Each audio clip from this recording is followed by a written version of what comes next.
Hello guys, welcome to our channel. In this video, I'm going to show you how to blur background in Slack Huddle. You will go through some simple steps. Let's see the process. First, you have to start a huddle. By clicking on this option, you will see a huddle has already started. Now let me adjust the screen. As you can see, I have turned off my camera for now. You can see my profile picture here.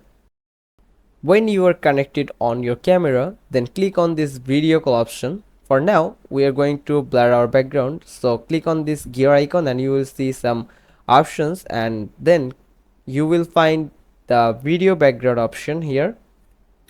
After clicking, you will see the first background is blur. Click on it, then it will be selected and your background will be blurred for your Huddle.